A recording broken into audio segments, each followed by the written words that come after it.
Nah, jamaah sekalian yang dimuliakan oleh Allah, Sya'ban ini dinamakan Sya'ban karena mereka ini tahu ketika akan datang Ramadan, musim panas akan tiba, yang mana konsekuensinya umumnya merasakan kekeringan. Sehingga di bulan Sya'ban ini mereka berpencar, berpisah-pisah, yatafarraq, ya, yatafarraq. Bisa faraqah, bisa faro'a. Faro'a artinya bercabang, faraqah artinya membuat kelompok-kelompok. Nah, ya, yatafarraq itu membuat kelompok-kelompok. Ngapain? Masing-masing kelompok mereka nyari air dan mereka tabung air tersebut. Mereka simpen air tersebut untuk persiapan bulan Ramadan. Ini asal muasal penamaan bulan Sya'ban. Ya, asal muasal penamaan bulan Sya'ban.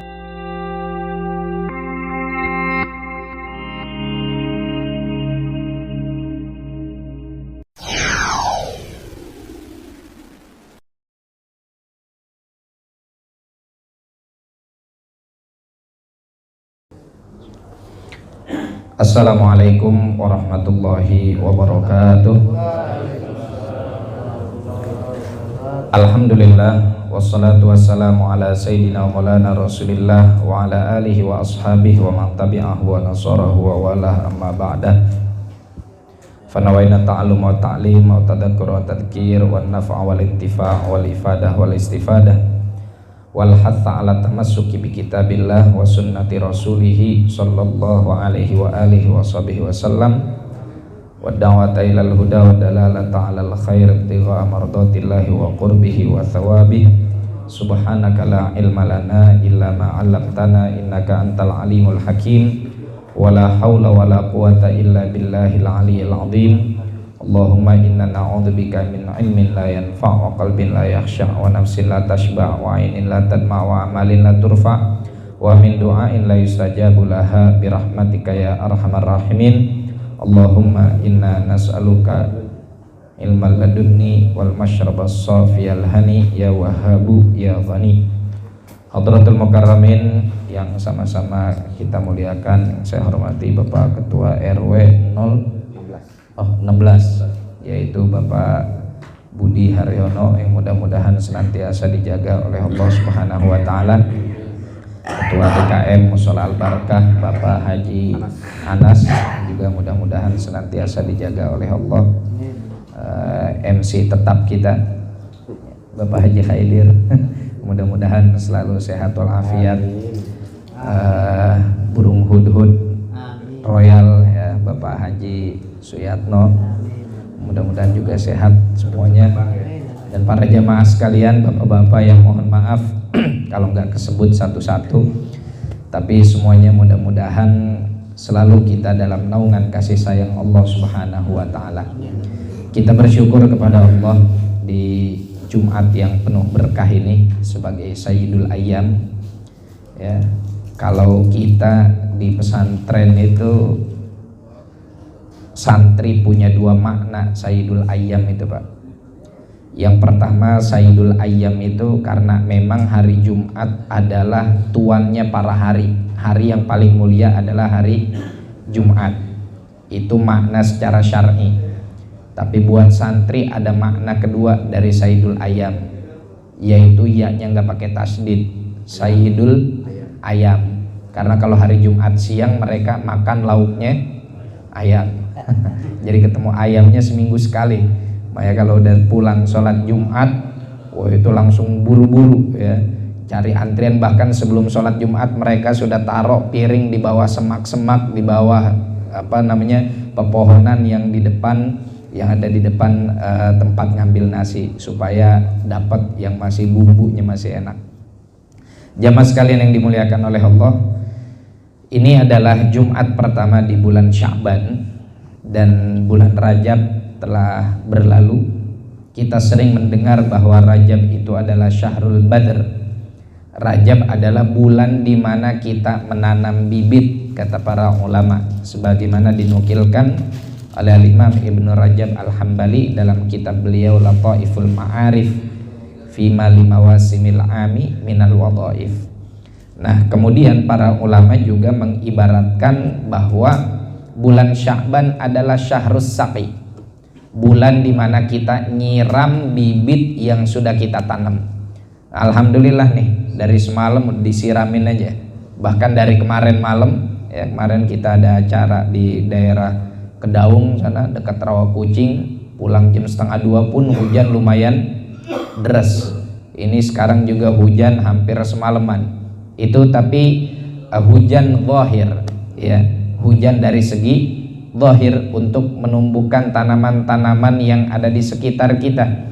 Kita juga butuh hujan batin, yaitu guyuran rahmat Allah Subhanahu wa taala, yang mana itu akan menumbuhkan keimanan kita, keyakinan kita, ihsan kita, tauhid kita, mahabbah kita, tawakul kita, butuh untuk terus kita siram. Makanya kata para ulama, Sya'ban ini adalah syahrus saqi, bulan dimana kita menyiram.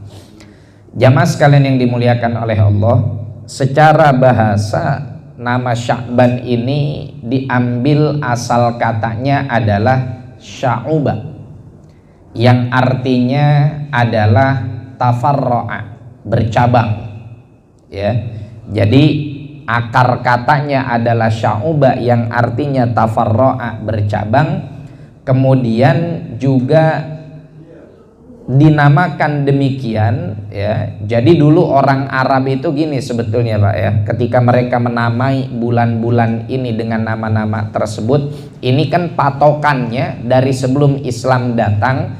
Patokan orang Arab untuk menghitung tahun itu bukan dengan menggunakan peredaran matahari, tapi memang jauh sebelum Islam datang mereka sudah menjadikan rembulan sebagai penanggalan buat mereka ya. Peredaran rembulan mereka jadikan sebagai patokan untuk menghitung kalender dalam satu tahun.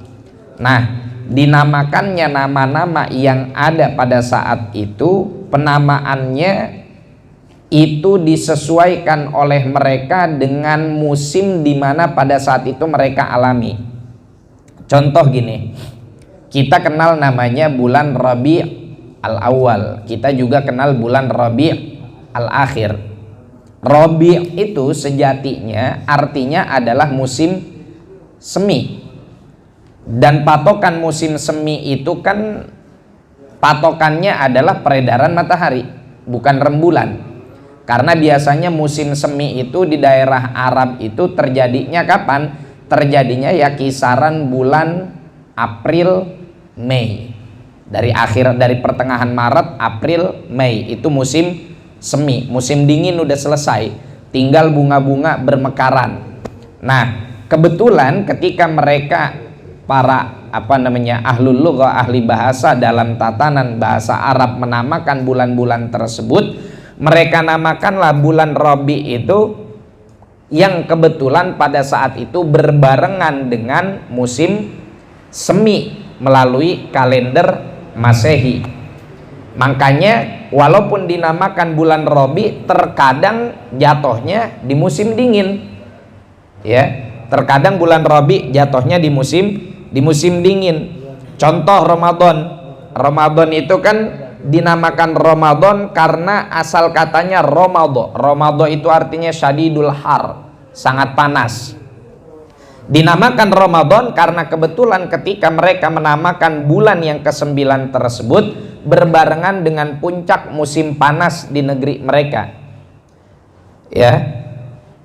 Tapi dengan tetap menggunakan penanggalan yang menjadi patokannya adalah rembulan. Sehingga walaupun Ramadan tersebut asal katanya awal penamaannya di musim panas, tapi karena ngikutin peredaran rembulan sehingga seringkali Ramadan juga dia akan terus maju karena kalender Hijriyah itu kurang daripada kalender Masehi. Makanya sering kita dapetin bulan puasa ntar makin kesini kan makin maju. Sekarang bulan puasa insya Allah jatuh di akhir Maret, terlama-lama maju, terus juga lama-lama bulan puasa kita temuin di Januari terus seperti itu.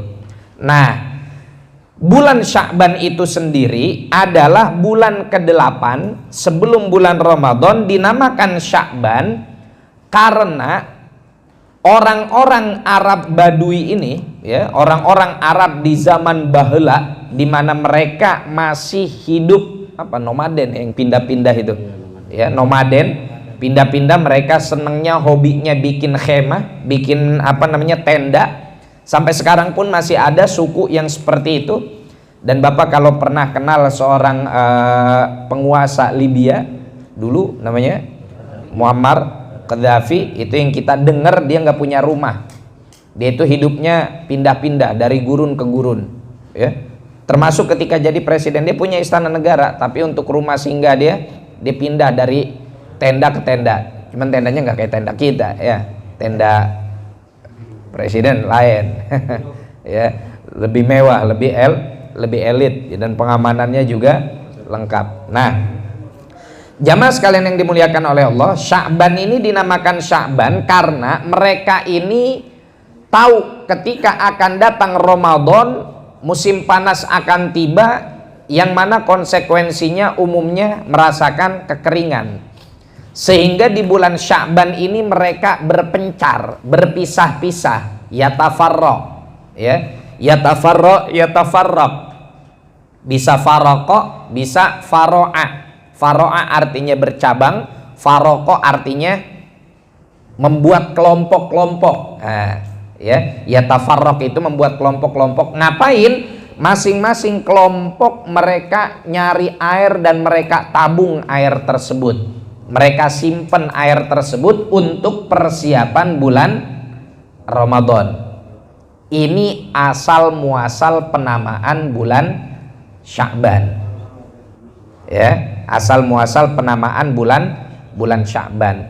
Ketika datang agama Islam, sebagaimana kita ketahui di dalam ayat Al-Quran, Allah bilang inna iddatas syuhuri indallahi 12 syahran fi kitabillahi yauma khalaqas samawati wal arda minha arba'atun hurum, yang kemudian ditetapkan secara syariat bahwa hitungan kalender yang resmi buat umat Islam adalah kalender Hijriyah, yang menjadikan rembulan sebagai patokan perhitungan waktu dan tanggal. Nah, maka nggak berubah tuh, ya, nggak berubah tuh. Muharram, Safar, Rabiul Awal, Rabiul Akhir, Jumadil Awal, Jumadil Akhir, ya, Rajab, Sya'ban, Ramadan, Syawal, Dzulqa'dah, Dzulhijjah.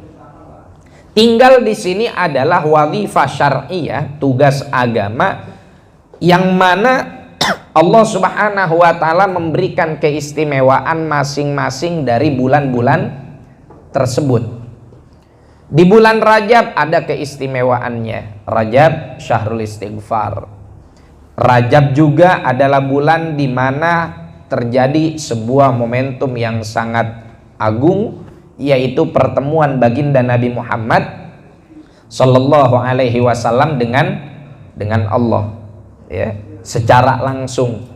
Tapi bila kaifin walan hisari, tanpa bagaimana, yang mana pertemuan tersebut nggak bisa kita jelaskan dan kita ungkapkan dengan kaifiyah, dengan tata cara kehidupan duniawi kita, nggak bisa, ya, nggak bisa karena beda dimensi, ya, karena beda dimensi. Oke, jamaah sekalian yang dimuliakan oleh Allah, di bulan Rajab tersebut Allah berikan keistimewaannya sendiri-sendiri, ya. Nabi Muhammad melakukan Isra wal Mi'raj, bertemu langsung dengan Allah. Satu-satunya makhluk di dunia yang memiliki kesempatan bertemu langsung dengan Allah Subhanahu wa ta'ala, ya cuma Nabi Muhammad. Nabi Musa pernah minta, dijanjiin oleh Allah 30 hari, dapat 30 hari, tambahin lagi 10 hari, ya. Setelah 40 hari cuma diajak ngomong, nggak bisa ngelihat, itu pun langsung pingsan. Wa kharra Musa sa'iqa, ya, baru diajak ngomong oleh Allah Subhanahu wa ta'ala langsung pingsan. Makanya kata para ahlul dzauq, kata para ulama rabbani, sebetulnya Nabi Musa itu menjadikan kita memperalat kita umatnya, katanya gitu. Ya sebetulnya nggak sesadis itu sih. Memperalat gimana maksudnya? Jadi kan kita sering dengar kisah Isra Mi'raj itu, Rasulullah ketika mau turun ya, lalu di langit ketiga, di langit kelima ya kan, di langit kelima itu kan bertemu dengan Nabi Musa alaihissalam ya, dengan Nabi Musa alaihissalam. Langit ke-6, langit ke-7 Nabi Ibrahim, langit ke-6 Nabi Musa. Setiap kali ketemu Nabi Musa nanya, bawa oleh-oleh apa? Bawa oleh-oleh apa? Bawa perintah sholat dari Allah. Berapa waktu?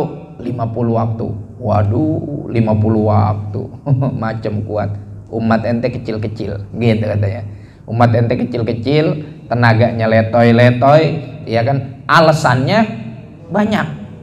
Udah kecil alasannya banyak. Mana Pak nggak hadir? Hujan. Ya. Kemana nggak sholat? Sibuk. Ya. Kemana? Kenapa belum sholat? Habis rapat. Banyak alasan. Akhirnya coba dah, kasihan umat kamu kalau 50 waktu, minta diskon kepada Allah. Balik lagi kan Nabi Muhammad diskon 555. Itu kata para ulama, sebetulnya Nabi Musa itu apa urusannya dengan umat Nabi Muhammad sampai beliau menyarankan untuk minta didiskon, ya, untuk minta didiskon yang sebetulnya sejak awal Nabi Musa udah cemburu sama umatnya Nabi Muhammad. Cemburunya gimana? Karena ketika sampai di langit ke-6 itu kan malaikat Jibril ngetok pintu langit ke-6. Kemudian kata Nabi Musa yang menghuni langit ke-6 tersebut, ya, siapa itu? Jibril. Waman ma'ak, siapa bersama kamu? Nabi Muhammad. Oh, ni'mal maji uja'a, tamu yang paling indah, tamu yang ditunggu-tunggu, alhamdulillah udah datang. Nah, disitulah Nabi Musa mencurhatkan, bukan dengki ya, bukan iri, tapi ghibthah. Apa itu ghibthah? Ingin merasakan kenikmatan yang ada pada orang lain tanpa menginginkan kenikmatan tersebut hilang darinya. Kalau dengki itu, kalau hasad ya, atau biasa kita kenal hasud, itu adalah menginginkan nikmat orang lain sekaligus pengen supaya nikmat itu hilang dari dia, pindah ke dia. Itu namanya hasud, dengki. Tapi kalau ghibthah bukan gitu. Yang dibolehin yang mana? Yang ghibthah. Jadi kalau bapak ngelihat tetangga, ya Allah dia udah punya mobil baru lagi aja, saya minta kepada Allah, mudah-mudahan Allah tambahin rezekinya dia, tapi mudah-mudahan Allah kasih saya juga rezeki mobil biar anak bini nggak kepanasan, nggak kehujanan. Itu namanya ghibthah. Tapi kalau ngelihat tetangga punya usaha maju, sialan terjadah. Ya. Kemudian menginginkan nikmat tersebut hilang, nah itu namanya hasud. Nah ini Nabi Musa alaihissalam di momen seperti itu ghibthah kepada Rasulullah. Enak banget umatmu ya Rasulullah. Ya. Wahai Nabi Muhammad, saya ini kadang suka mikir, lagi bertamu nih, Rasulullah lagi bertamu ke rumah Nabi Musa, ke kediamannya Nabi Musa di langit ke-6 ya. Saya ini kadang suka mikir, orang pikir saya ini adalah nabi yang paling baik sama umatnya, nabi yang paling sabar sama umatnya, karena saya punya umat Bani Israel yang terkenal ngeyel. Tapi ternyata ada yang lebih sabar dari saya. Yaitu engkau. Jelas Rasulullah lebih sabar daripada Nabi Musa. Nabi Musa punya musuh utama Fir'aun, kerjaannya ngaku jadi Tuhan, tapi pas kelelep percaya kepada Allah. Pas kelelep kan Fir'aun gitu ya, amantu billadzi amana bihi banu Israil, saya beriman dengan yang diimani oleh Bani Israel. Cuma karena sudah sekarat, udah nggak diterima kan iman kalau udah sekarat. Tapi Firaun yang ada di zaman Nabi Muhammad lebih ngeyel lagi. Siapa? Abu Jahal. Waktu Abu Jahal ada di perang Badar, terus dia udah sekarat, kan Sayyidina Abdullah bin Mas'ud naik ke dadanya Abu Jahal. Sayyidina Abdullah bin Mas'ud nih sahabat pada saat perang Badar masih remaja dan tubuhnya kurus. Bawa tongkat dia naik ke dadanya Abu Jahal. Dikatain tuh sama Abu Jahal Sayyidina Abdullah bin Mas'ud, idhab ya ruwai'iyal ghanam, pergi sono lu wahai tukang gembala yang kuntet, yang kurus, yang cacingan gitu lah kalau bahasa kata mah. Akhirnya dikemplang sama Sayyidina Abdullah bin Mas'ud. Apa kata Abu Jahal? Pergi ente dan bilang sama Muhammad, ana aduwwu fid dunya wal akhirah. Bilang sama Muhammad, saya adalah musuhnya dunia akhirat. Makanya pas dengar berita gitu kata Rasulullah, Fir'aun saya lebih sadis daripada Fir'aun Musa. Karena Fir'aun Musa pas sekarat masih sempat pengen tobat. Tapi Fir'aun yang ada di zaman Nabi Muhammad, ya, yang ada di perang Badar yaitu Abu Jahal, udah sekarat malah menyatakan genderang perang. Waduh, pengen jadi musuhnya Nabi Muhammad dunia akhirat. Naudzubillah min dzalik. Terus kata Nabi Musa juga apa? Kata Nabi Musa alaihissalam, saya pikir nanti di akhirat umat saya yang paling banyak menghuni surga. Karena kan pas Rasulullah ngelihat di di langit ke-6 itu, Rasulullah melihat begitu banyak sekali umatnya Nabi Musa. Ternyata umatmu dinyatakan oleh Allah lebih banyak daripada umatku, dan bahkan lebih dulu dimasukkan ke dalam surga. Ya, lebih banyak umatmu yang masuk ke dalam surga, ya, dan bahkan dalam beberapa riwayat hadis itu nanti di padang mahsyar itu kita baris ke samping ke belakang itu kita baris ke samping nih Pak. Nah, itu hitungan baris dari shaf pertama sampai shaf ke belakang seluruh umat dari zaman Nabi Adam sampai hari kiamat itu sejumlah 120 baris. Ya, dalam beberapa riwayat dikatakan demikian. 80 barisnya semuanya umatnya Nabi Muhammad. Oh, berarti kita paling banyak dapat jatah.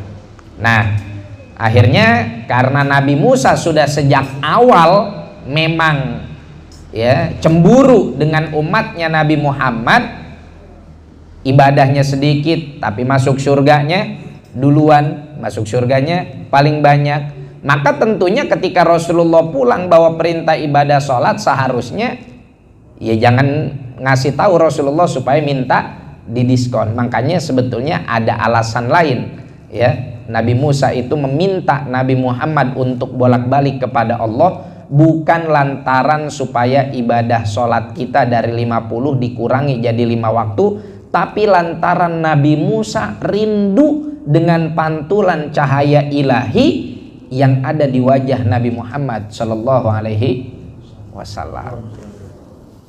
Jadi kalau Nabi Muhammad sekali itu ketemu Nabi Musa terus Nabi Muhammad langsung pulang ke muka bumi, udah cuma sekali itu aja Nabi Musa ngelihat pantulan cahaya ilahi yang ada di wajah Nabi Muhammad. Karena Nabi Muhammad kan habis ketemu Allah Subhanahu wa Ta'ala.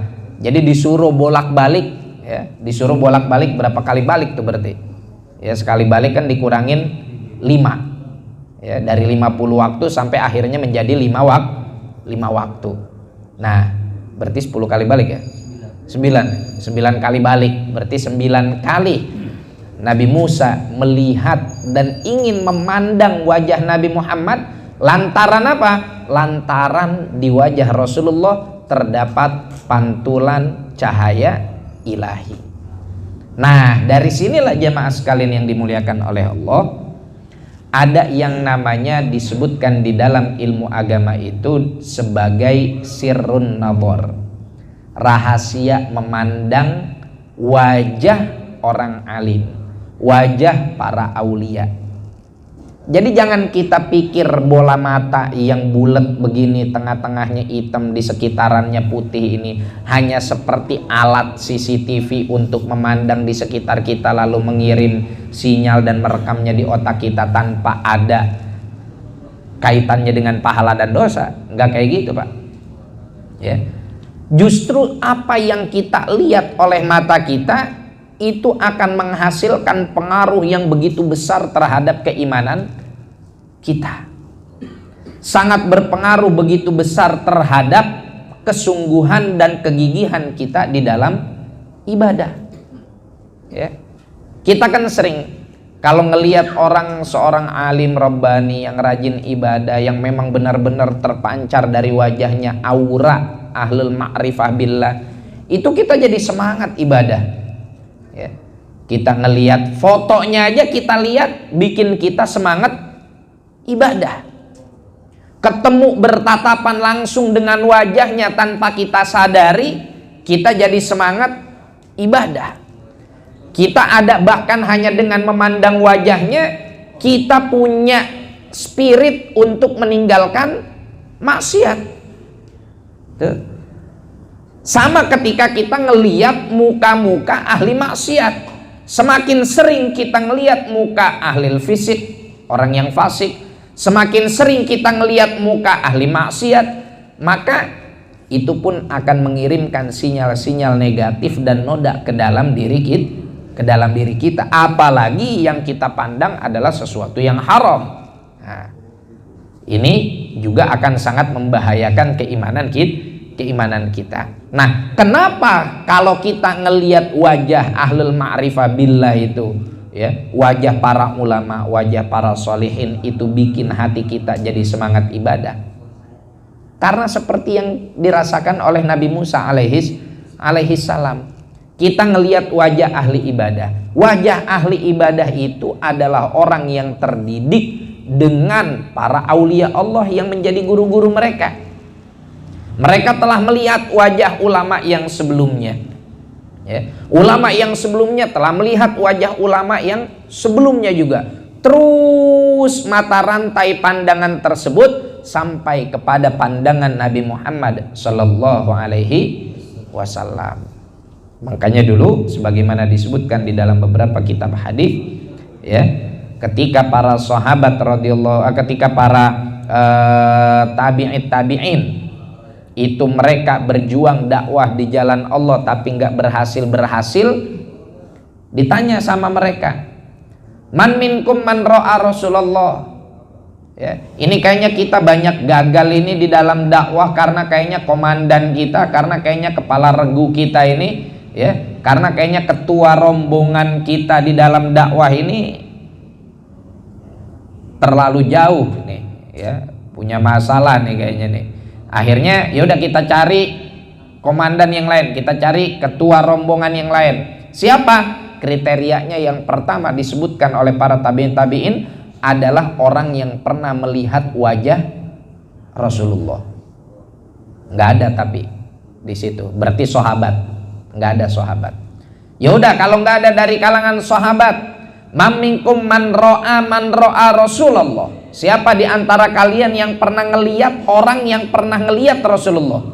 Berarti dari kalangan tabi'in.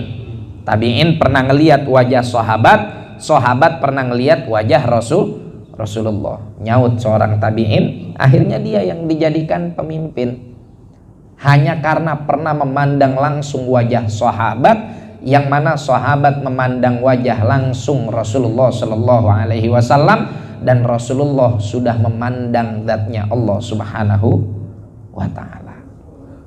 Jadi jangan kita anggap remeh, Pak, ngelihat para aulia itu. Jangan kita anggap remeh ngelihat para alim itu. Jangan kita anggap remeh ngelihat ahlul ibadah, ya. Itu bisa nganterin mata kita nanti selamat di akhirat, berkah nur yang kita pandang yang terpancar dari diri mereka. Itulah kenapa Nabi Musa maghrum, maksudnya gharam, begitu rindu melihat Rasulullah Shallallahu Alaihi Wasallam. Nggak apa-apa deh dulu di Bukit Tursina cuman diajak ngomong sampai akhirnya saya pingsan, ya. Yang penting sekarang saya bisa ngelihat pantulan nur ilahi yang ada pada wajah Nabi Muhammad Sallallahu Alaihi Wasallam. Nah, tinggal sekarang yang kita atur dalam kehidupan ini, siapa nih yang sering kita liatin? Ya enggak? Janda di dalam kolam apa siapa? Nah, siapa yang sering kita liatin? Ya, orang lagi pada senam atau siapa? Ya, siapa yang sering kita liatin? Orang-orang fasik, orang-orang kafir, atau siapa? Sering-seringlah kita melihat wajah para aulia, ya. Makanya para aulia itu bahkan terkadang hanya dengan nadrah wahidah, sekali memandang bisa bikin orang jadi berubah sifatnya, berubah sikapnya, berubah dari yang tadinya rajin maksiat jadi demen taat. Hanya karena sekali pandang, hanya karena sekali ngelihat, ya. Kalau kita sudah kita liatin mulu, udah kita pelotot-pelototin masih begitu-begitu berarti pandangan kita masih belum benar nih. Nah, itulah kenapa jamaah sekalian jangan sungkan bagi kita untuk menziarahi orang-orang soleh, untuk menziarahi orang-orang yang dekat dengan Allah, baik yang masih hidup ataupun yang sudah wafat. Gimana sih ziarah orang udah meninggal? Syirik. Ngajarin kita Nabi Muhammad ngeziarahin Nabi Musa, emang Nabi Musanya masih hidup? Iya kan? Nabi Musanya kan sudah meninggal. Yang masih hidup dalam proses Isra Mi'raj itu yang ditemui oleh Rasulullah kan cuma Nabi Isa yang ada di langit kedua bersama Nabi Yahya. Cuma Nabi Isa aja yang masih hidup, karena memang Nabi Isa itu belum diwafatkan oleh Allah. Wa ma qataluhu wa ma salabuhu walakin syubbiha lahum. Cuma Nabi Isa aja yang masih hidup. Sisanya Nabi Adam, kemudian Nabi Idris, ya, Nabi Yusuf, Nabi Ibrahim, Nabi Musa, yang menghuni masing-masing tingkatan langit tersebut semuanya udah meninggal. Dan Rasulullah ketemu mereka, Rasulullahnya masih hidup atau udah meninggal? Masih hidup. Rasulullah Isra Mi'raj ruh doang atau dengan ruh dan jasad? Dengan ruh dan jasad. Berarti Rasulullah di masa hidupnya pun berziarah kepada yang sudah meninggal. Terus ngapa kita dilarang? Orang kita pengen ngikutin Nabi kita sih. Orang kita pengen ngikutin Nabi kita. Ya. Kita pengen ngikutin apa yang dilakukan oleh Rasulullah Sallallahu Alaihi Wasallam. Jadi ketika kita menziarahi kubur para aulia, ketika kita menziarahi makam para solihin, sejatinya kita sedang meneladani Rasulullah Sallallahu Alaihi Wasallam. Kalau kita disyirik-syirikan, kalau kita dikafir-kafirkan, maka konsekuensinya ya kafirkan Rasulullah. Berani enggak? Diskusi malah ngomong sama arwah yang udah meninggal, ya. Terus ketika kita di kuburan diskusi sama para aulia yang ada di makam tersebut, ya Habib, ya Wali, Kiai, saya punya hajat begini. Nggak boleh, haram, syirik. Nah, itu Nabi Muhammad ngobrol sama ruh yang udah meninggal. Nabi Muhammad SAW juga berdiskusi dengan ruh para anbiya yang udah pada meninggal. Itu kan Nabi. Itu kan Nabi. Lah Rasulullah Shallallahu Alaihi Wasallam juga bahkan sholat di tempat di mana di situ dimakamkan seorang wanita yang sholihah yang hidup di dalam istana Fir'aun, yang kerjaannya nyisirin anaknya Fir'aun, yaitu Masyitoh. Sebetulnya namanya bukan Masyitoh, Pak. Masyitoh itu profesinya. Masyato yamsyutu itu artinya nyisir. Masyitoh itu artinya adalah perempuan yang tukang nyisir, bukan tukang sisir. Kalau tukang sisir dia jualan sisir, tukang nyisir. Ya, beda tukang nyendok sama tukang sendok. Kalau kita tukang sendok berarti habis ngaji kita jualan sendok, tapi kalau tukang nyendok makanya berarti yang makannya 3 kali nambah. Nah, itu Rasulullah SAW juga bahkan disuruh oleh malaikat Jibril untuk berhenti dan sholat di tempat di mana di situ Masyitoh dikebumikan. Semerbak harum wanginya. Nah, jadi sebetulnya jamaah sekalian yang dimuliakan oleh Allah, inilah yang diajarkan oleh Rasulullah kepada kita. Nah, makanya kita jangan sungkan-sungkan untuk ziarah kepada aulia yang masih hidup. Ya, kita minta doa sama mereka, kita tatap wajahnya, kita pandang wajahnya. Karena mungkin sehari-hari yang kerja di pasar, yang kerja di toko, yang kerja di mana di situ berbaur laki-laki dan perempuan.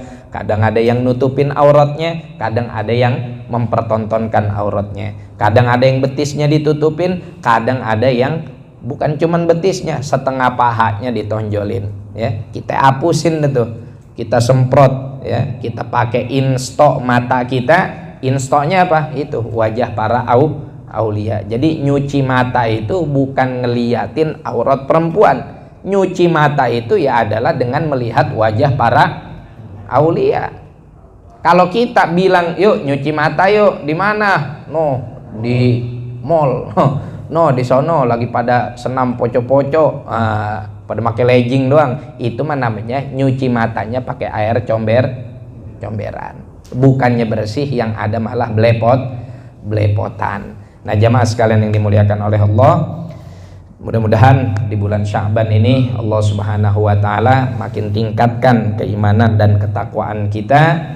Allah berikan kita keistiqomahan untuk bisa nyambut Ramadan dan melaksanakan Ramadan dengan sebaik-baiknya. Rasulullah di bulan Sya'ban banyak berpuasa. Nah, kita dalam madhab Syafi'i diharamkan puasa di 15 hari terakhir di bulan Sya'ban apabila tidak disambung dengan hari yang sebelumnya. Bapak puasa dari tanggal 16, tapi dari tanggal 1 Sya'ban sampai tanggal 15 nggak pernah puasa Sya'ban, itu haram dalam madhab Syafi'i, nggak sah puasanya, ya, nggak sah. Berarti nggak boleh dong. Gimana? Boleh dengan syarat apa? Satu, Bapak sambung dengan hari sebelumnya, tanggal 14 atau 15 Bapak puasa, terus kesononya puasa berhenti di ayyamus syak, ya, yaumus syak, tanggal 29, ya. Kemudian atau Bapak udah biasa wirid, saya punya wirid puasa Senin Kemis. Kemudian setelah setelah tanggal 15 itu kan masih ada beberapa kali Senin, masih ada beberapa kali Kemis untuk ketemu Ramadan. Saya pengen tetap puasa, boleh nggak? Boleh. Oh, saya punya wirid Daud, emang biasa puasa, ya. Sehari puasa, sehari enggak, sehari puasa, sehari enggak. Mau dilanjutin setelah nisfu Sya'ban, boleh nggak? Boleh. Nah, karena Rasulullah SAW yang nggak boleh itu kalau misalkan dia nggak punya wirid puasa sebelumnya, atau dia nggak punya qadha. Ya, kalau yang punya qadha harus segera dilaksanakan tuh. Ya, dia lupa dia punya qadha 3 hari, ingatnya setelah tanggal 15 Sya'ban, buru-buru dikerjain sebelum nanti datang Ramadan berikutnya. Nah, kalau dia nggak ada sebab apa-apa, langsung puasa aja setelah nisfu Sya'ban, menurut madhab Syafi'i tidak diperkenankan puasanya, nggak sah, haram, ya, kalau tanpa sebab. Tapi kalau dengan sebab, disunnahkan untuk iktsarus shaum, memperbanyak puasa di bulan Sya'ban, sebagaimana diriwayatkan oleh Sayyidatina Aisyah radhiyallahu taala anha. Beliau bilang, saya sering ngelihat baginda Nabi sallallahu alaihi wasallam itu puasa. Ya, sering kali di bulan Sya'ban, sampai bahkan saya menyangka beliau itu di bulan Sya'ban kayak nggak ada hari di mana beliau nggak puasa, kayaknya tiap hari beliau puasa.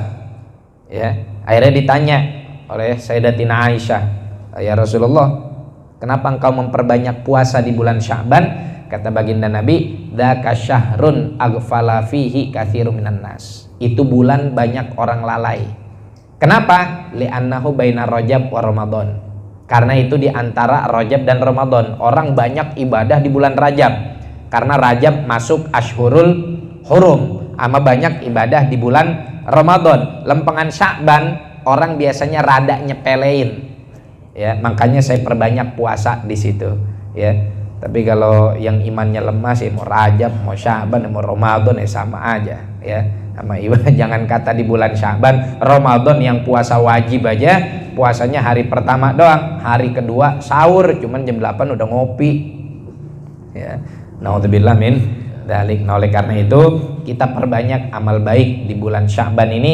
Hitung-hitung warming up, pemanasan untuk nanti masuk ke bulan suci Ramadan. Wallahu a'lam bishawab. Kurang lebihnya mohon maaf. Allahumma fiqh. Assalamualaikum warahmatullahi wabarakatuh.